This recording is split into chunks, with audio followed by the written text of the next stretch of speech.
Hyderabad shift చేస్తారు కదా మమ్మీని కూడా? 2 years అయిపోయింది. 2 years అయిపోయింది. సూపర్. నాతోనే. చెల్లి ఇప్పుడు?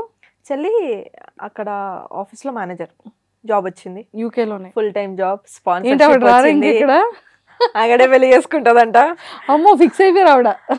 రీసెంట్లీ వచ్చింది కదా 2 years తర్వాత.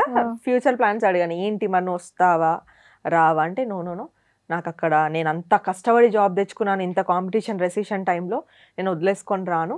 ఇన్ ఫ్యూచర్ కూడా అక్కడ సెటిల్ అయినా ఎవరైనా పర్సన్ చూడండి, నేను చేసుకుంటాను, అక్కడే ఉంటాను, నేను వచ్చి పోతూ ఉంటాను. నాకు మళ్ళీ ఇప్పుడు ఇదంతా వచ్చి షిఫ్ట్ చేయడం ఇష్టం లేదు. అంత కష్టపడింది దేనికి, ఇన్ని సాక్రిఫైస్లు చేసి డాడీ ఇక్కడ చనిపోతే నేను మిమ్మల్ని వదిలేసుకొని అక్కడ అంత కష్టంగా నిల్చొని గివ్ అప్ చేసి ఇక్కడ రావడానిక. So I will make my life. Maybe next 5 yearsలో నాకు రావాలి అనిపిస్తే కొంచెం మనీ వేసుకొని వెనకకి వచ్చేస్తా, కానీ ఇప్పట్లో అయితే నా గురించి హోప్ పెట్టుకోవద్దు అని చెప్పింది. అంటే హోప్ పెట్టుకోగానే సంవత్సరానికి ఒక్కసారైనా రా అని చెప్తున్నా నేను. చాలా అంటే అంది, నువ్వు నెక్స్ట్ ఇయర్ ఇల్లు కట్టు, గృహప్రవేశంకి వస్తాను ఛాలెంజ్ చేసిపోయింది. ఓకే మా చెల్లె రావాలంటే నాకు ఇల్లు కావాలి గైస్. యా, ఓన్ హౌస్ లేదు కదా, ఒక అకేషన్ పెట్టుకో, ఇల్లు ఇచ్చారు యా అన్నది. నేను ఇప్పుడు పెళ్లి చేసుకుంటే నువ్వేమో పెళ్లి నీకా ఈ కెరియర్లో ఇప్పుడప్పుడు చేసుకునేలా లేవు, నేను చేసుకోవాలంటే నా హస్బెండ్ వాళ్ళని మనకు ఇల్లు ఉండొద్దా, నువ్వు తొందరగా ఇల్లు కట్టు, నేను రావాలి కదా నా హస్బెండ్తో. అంటే ఎంతసేపు నీ పెళ్ళి నీళ్ళే కానీ నాదేంటి అన్నారు. లైక్ చాలా కాన్వర్జేషన్స్ అయితే చాలా మిస్ అవుతాము, నవ్వుకుంటాము. కొంచెం నేను చెల్లె కలిసి మమ్మీని రోస్ట్ చేస్తాం, కొంచెం మమ్మీ నేను కలిసి చెల్లెని. So it's a different kind of combination. 2 daughters 1 mother is a best combination, or else single mother single daughter is a best combination నాకు తెలిసి. సో ఇప్పుడు మీరు అదే కాంబినేషన్లో ఉన్నాం. చెల్లి సపోర్ట్ ఏమైనా ఉంటుందా? చెల్లి యాక్చువల్గా సపోర్ట్ చేయడానికి ఎప్పుడు వెనకాడదు. కాకపోతే నాకేంటి అని అంటే, నేను ఎప్పుడు తీసుకోను మ్యాక్సిమం, చాలా రేర్. నేను ఒకటే చెప్తా, మమ్మీ నేను చూసుకుంటున్నా, నేను నా దాంట్లో నేను నా ఇల్లు నా కెరీర్ నేను చూసుకుంటా, నేను నీ పైన డిపెండ్ అవ్వను. నీకేమన్నా మమ్మీకి ఇవ్వాలి అని అనిపిస్తే you can give something to mom, కానీ నాకు వద్దు. నువ్వు మమ్మీకి ఇచ్చే దాంట్లో అది వాడి ఇంట్లో మమ్మీని అయితే నేను చూసుకోను. అది మమ్మీ దాచుకుంటుందా, నగలు కొనుక్కుంటుందా, చీరలు కొంటుందా. సో మమ్మీకి 10,000 పాకెట్ మనీ వేస్తుంది. మమ్మీ మెడిసిన్స్, ఫుడ్, ఇక్కడ ఖర్చులు, బట్టలు, పండగలు, పబ్బాలు, రిలేటివ్స్, పెట్టడాలు, పెట్టిపోతూ అవన్నీ నేను చూసుకుంటా ఎట్లా మమ్మీ తరఫున. ఇంకా మా మమ్మీకి ఒక పాకెట్ మనీ వస్తుంది, అది మమ్మీ యూజ్ చేసుకుంటుంది, ₹1 ఇయ్యదు. నేను ఎప్పుడైనా లేకపోతే మా మమ్మీ పాకెట్ మనీ మమ్మీకి ఉంటుంది. లేకపోతే నాకు కాల్ చేసి, ఇగో కూరగాయలు అయిపోయినాయని 250 పెట్టి నేను తెచ్చినాను, నాకు ఒకసారి జీపే చేయి 250 అంటది. My money is her money, my sister money is her money, but her money is not our money. ఆమె మనీ అట్లా. అరే 10 రూపీస్ ఖర్చు పెట్టినా చెప్తుంది నాకు. నానా 10 రూపీస్ అయింది నాన్న దానికి ఇయ్యి అంటే, మమ్మీ 10 రూపీస్ ఎవడని జీపే చేస్తాడా, మమ్మీ నీ దగ్గర ఆల్రెడీ చెల్లించాడే, అవి నా పైసలు నేనెందుకు తీస్తాడే, నువ్వు కూడా ఉంటున్నావు కదా మమ్మీ ఇంట్లో. అడగను. యా చెల్లి ఇప్పటివరకైతే నేను సపోర్ట్ తీసుకోలేదు. మేబీ ఒకవేళ నేను బిగ్ బాస్కి వెళ్తే నా ఇల్లు గడవాలి, రెంట్ గడవాలి, కాబట్టి అక్కడ ఉన్నాను మంత్స్ చెల్లని చూసుకోమని చెప్పాను. She's ready to take up. నేను ఏమంటా అంటే, నువ్వు మా పైన డిపెండ్ అవ్వదు, నీకు చేసేదంతా చేసేసిన, నీది నువ్వు చూసుకో, మేము నీ పైన డిపెండ్ అవ్వము, ఎవరెవరికి బర్డెన్ అవ్వలేరు. సో చెల్లిది నాకు తెలిసి లోన్ పెట్టి చదివించారు కదా, అదంతా మీరే క్లియర్ చేసుకున్నారు? అంతా నేను క్లియర్ చేయలేదు. ఒక 1.2 years వరకు నేను సపోర్ట్ చేశాను, లోన్ కడుతూ. తనకి ఒక పార్ట్ టైం వచ్చి తను కొంచెం సెట్ అయ్యి, తను వెళ్ళిన 2 monthsకి డాడీ చనిపోయింది, అది కూడా చిన్నదే అప్పుడు. ఇవంతా జగలైపోయి చాలా అయింది. ఒక పాయింట్ వరకు నేను హెల్ప్ చేశాను. ఎప్పుడైతే తనకు పార్ట్ టైం వచ్చిందో she picked up her own loan. నా పేరు పైన ఉన్న తను పికప్ చేసుకుంది. మాకు ఒక ఆల్మోస్ట్ అప్పులన్నీ అయిపోయినాయి. ఇంకొక 2 lakhs చెల్లి లోన్ కడితే we're free from every debt. 25 lakhs నుంచి ఇక్కడ వరకు వచ్చినామంటే it's not easy. Yeah, within 3 yearsలో అంతే, 2.5. సో యా అయిపోయింది. అదే మొన్ననే కూర్చొని మాట్లాడుకుని ఇంకెంత ఉంది అని బ్యాంక్ వెళ్ళి అడిగితే ఇంకా 2 lakhs ఉంది.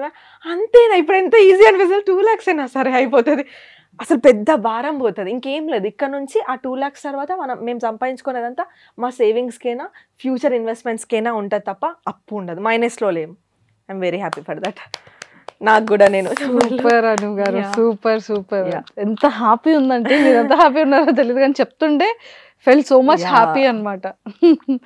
ఓకే, సో యాక్టింగ్ ఇంట్రెస్ట్ ఉంది? యాక్టింగ్ ఇంట్రెస్ట్ లేదు మంజుష గారు. ఎవరైనా నాకు చెప్పి ఇట్లా చేయాలి, నన్ను ఎవరైనా డైరెక్ట్ చేసి ఓపికగా చెప్పారనుకో ఎక్స్ప్లోర్ చేయడం ఇంట్రెస్ట్ ఉంది, కానీ పర్టికులర్గా యాక్టింగ్ చేయాలి యాక్ట్రెస్ అవ్వాలన్నది అయితే లేదు. లేదు, ఓన్లీ యాంకరింగ్. సీట్కే బాంబ్ పెట్టాలి, వచ్చేయండి పర్వాలేదు, బాంబ్ లాగా. Yeah, so waiting.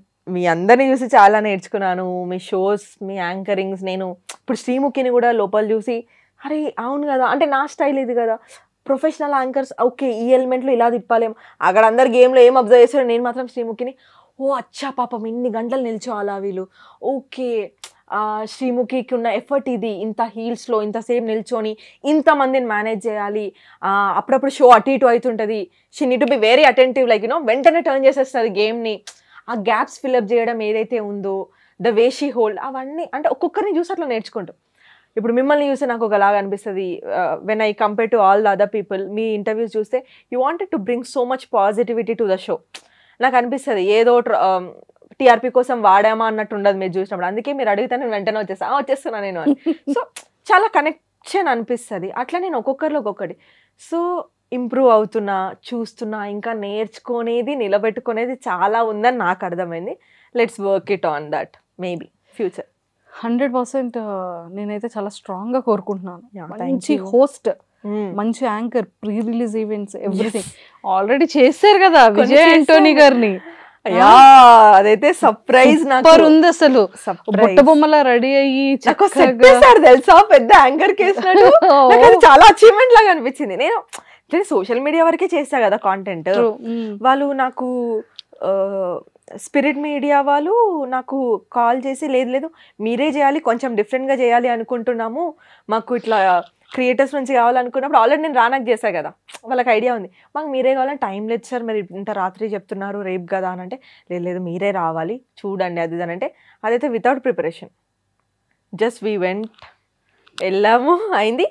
Good thing ఏంటంటే ఇదే విజయ్ ఆంటోనీ గారికి మార్గన్ ప్రమోషన్స్ 2 months బ్యాక్ చేసినప్పుడు సార్ దగ్గర నేను విపరీతమైన స్కిల్స్ వాడాను అనమాట.